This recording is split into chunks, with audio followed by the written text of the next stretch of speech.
The champagne glass felt warm in my hand. Around me, the rooftop party sparkled with music, laughter, and the kind of celebration that looked perfect from the outside. But I wasn't watching the guests or the orchestra. I was watching my father's hand as he tilted something white and fine into the glass meant for me. His movements were calm, practiced, like he'd done this before in his mind 100 times. No hesitation, no guilt, just a father deciding his daughter had become too much of a problem.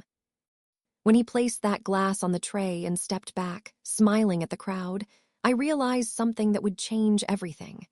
This wasn't about discipline or control anymore. This was about erasing me. And the terrifying part, no one else saw it happen. Growing up in the Harris house meant learning to read silence like a second language. The walls weren't just decorated with family photos, they were lined with Ava's achievements. Framed certificates from debate competitions. Trophies polished until they gleamed.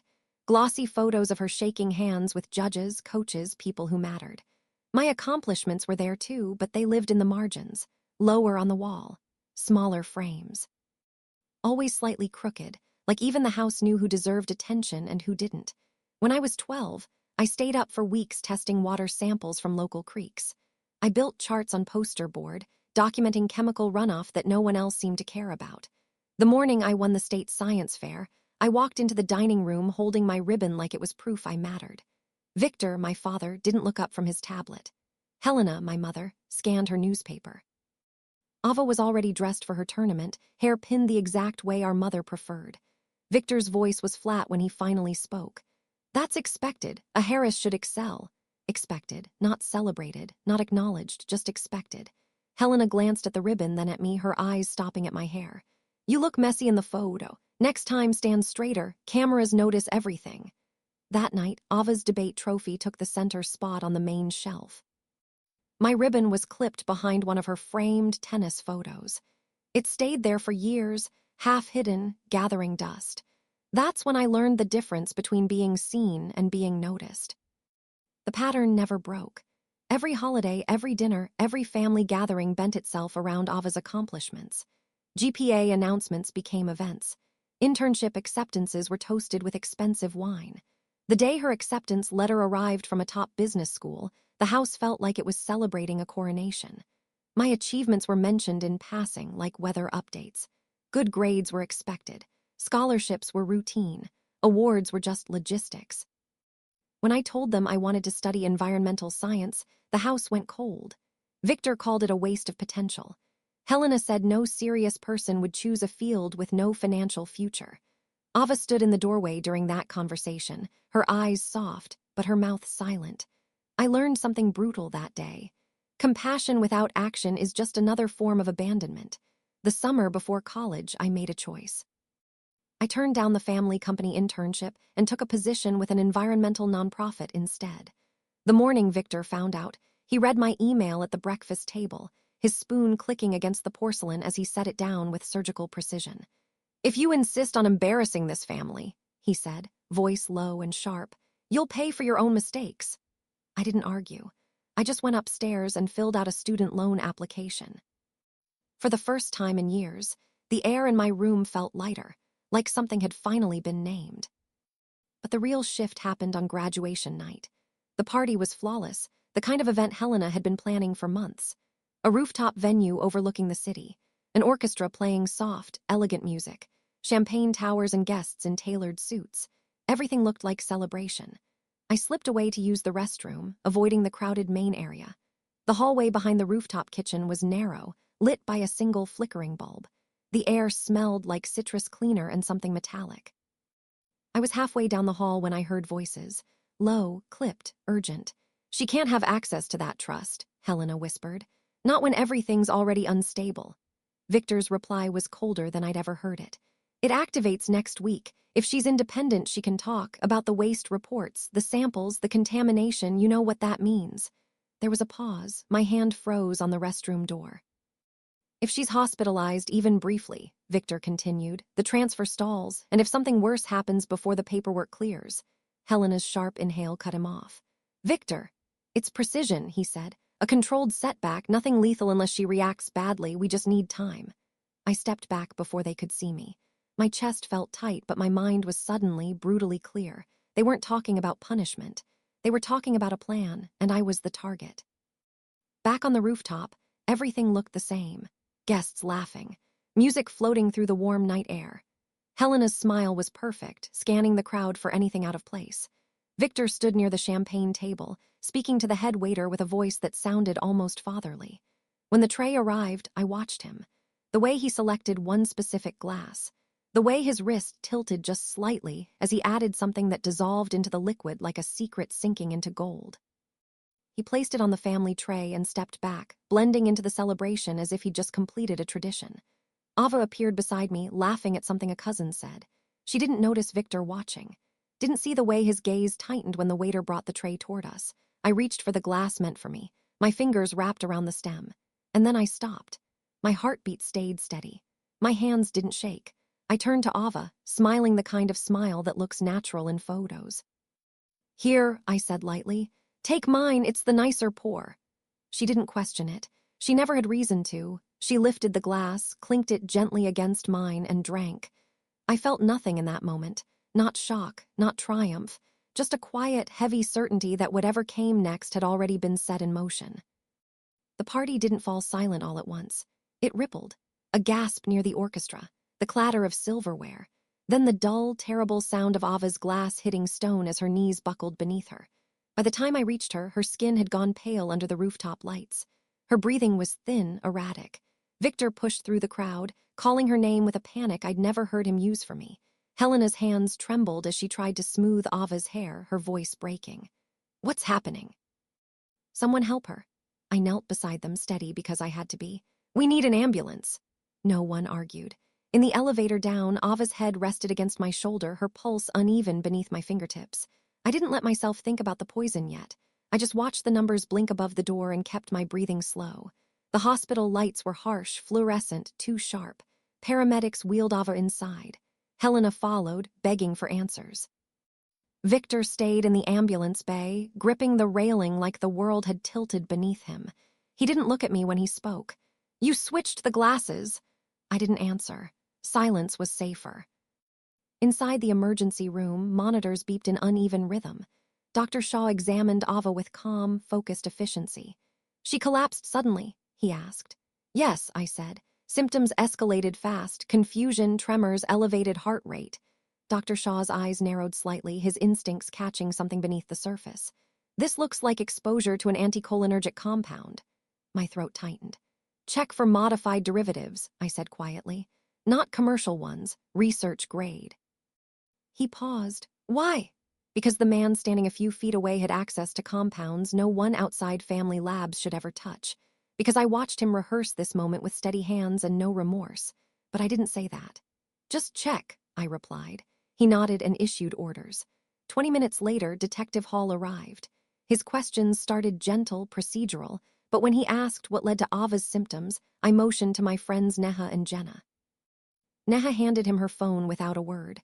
The video played silently, Victor selecting the glass, the powder drifting in, the stem in his hand, my smile as I switched the flutes, Ava drinking. Detective Hall rewound it, watched it twice. His expression tightened. "I'll need copies of all recordings." "They're already in your inbox," Jenna said. I hadn't asked them to do that. They just knew. By dawn, Ava was stabilized, groggy, confused, but alive. I stood by her bedside as her eyes fluttered open. "It wasn't supposed to be you," I whispered. She didn't understand yet. The compound was still clouding her thoughts. Truth could wait. In the waiting room, I pulled out my laptop and began the work I'd been preparing for years. I organized every strange shipment record, every withheld environmental report, every internal memo about contamination that Margaret, a former employee, had documented in her journal. I filed photos of the West Facility drainage site, screenshots of emails where threats were disguised as advice. Everything went into labeled folders: research, environment, corporate missteps, family directives. I drafted a message to Claire, the attorney I'd contacted weeks before graduation when the house had grown too quiet, too tense. "We need to move forward now." I hit send without hesitation. One by one, I closed the tabs tied to my family name and opened new ones tied to my future. By midday, the hospital had transformed into a crime scene. Officers guarded Ava's hallway. Detectives spoke in low tones. Agent Brooks from the Federal Environmental Division reviewed toxicology results with a focus that could cut steel. Dr. Shaw approached me first, chart in hand. Your sister was exposed to a modified anticholinergic compound, research grade, not commercially available. The room didn't spin. It just narrowed until all I could hear was the hum of overhead lights. We've seen preliminary data on similar compounds, Agent Brooks added, from labs tied to your family's company. Victor and Helena stiffened. Detective Hall tapped his pen against his tablet. We'll need statements from all of you. They took Victor first. He squared his shoulders, slipping into the authority he'd worn his entire life. This is absurd. Ava must have had a reaction to the food or… Detective Hall turned the tablet around. The video played again. Victor's face drained of color. His mouth opened, closed, opened again. A man who controlled every narrative now stood in front of one he couldn't bend. She drank what was meant for me, I said. No accusation, no emotion, just a fact. Helena rose from her chair like she was being lifted by wires.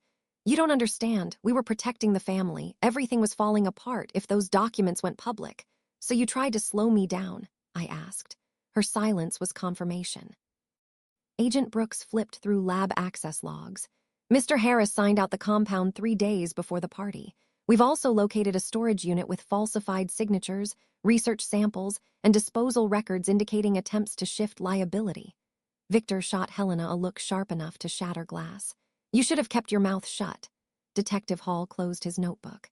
Both of you will be taken into custody pending formal charges. 2 officers stepped forward. Metal cuffs clicked shut. Ava watched from her doorway, leaning on the frame, eyes swollen but clear. When our parents were led past her, she didn't move, didn't speak. She just stared at the people who raised us like they were strangers. Victor turned toward me one last time. You did this? No, I said quietly. You did. Months later, the lake house became my refuge. Mornings arrived in pale layers. Mist first. Then the thin blue of early light. Then the slow reveal of the shoreline. I'd wrap my hands around a warm mug and sit on the wooden steps, letting the cold air settle against my skin. After months of sirens, courtrooms, and fluorescent lights, the silence felt almost impossible. Ava moved carefully through the house those first weeks, still recovering, still rebuilding the strength the compound had stolen. Sometimes I'd hear her pacing softly upstairs. Sometimes she'd join me outside, wrapped in one of my sweaters, staring at the water without speaking. She'd traded her crisp business blouses for simple cotton shirts. Her hair, always perfectly smooth under Helena's watch, now fell in loose waves. She looked like someone stepping out of a costume she didn't know she'd been wearing. My days took on a new rhythm. I worked remotely with an environmental restoration group, drafting impact assessments, analyzing chemical footprints, developing cleanup plans for sites like the facility my family once operated. There was quiet satisfaction in using the knowledge they wanted to suppress for something that restored rather than concealed. Federal updates came occasionally. Notices about seized accounts, progress reports on soil remediation, transcripts from former employees who finally felt safe enough to speak. I read each one slowly, without celebration, like digesting a language I'd spent my whole life hearing through closed doors. One evening, I walked the narrow path behind the house. Leaves cracked under my shoes. The lake caught the last red sliver of daylight. I stopped at the dock, breathing in the scent of cold water and pine. My reflection on the surface looked calmer than I expected, older somehow, but lighter. The rooftop party felt far away now, like a film I'd once studied rather than lived through. The glass, the powder, the choice. I could still see each moment sharply, but the urgency had faded. In its place was something else. Not forgiveness, not victory, just release. Inside, I found Ava at the kitchen table, sorting through law school materials. She looked up and offered a tired but real smile. It was the first time in months I saw her eyes without fear behind them. There's still a lot ahead, she said. I know, I replied, but it feels different now. It does. A breeze moved through the open window, lifting the edge of one of her notebooks. She held it down with her palm, steadying the page.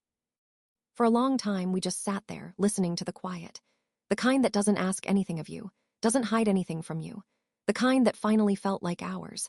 I used to think survival meant staying small, staying quiet, folding myself into whatever shape kept the peace. Now, standing on the dock with the lake breathing against the shore, I understand something simpler. Distance isn't abandonment. It's recovery. Truth doesn't need an audience to matter. It just needs space to stand. My family taught me how silence can wound. Life taught me how silence can heal. And somewhere between those two edges, I found a boundary that finally holds. The life ahead of me isn't loud or triumphant. It's mine. And that, at last, is enough. What would you have done in that moment? Let me know in the comments. And make sure you're subscribed because the next story is even more twisted than this one.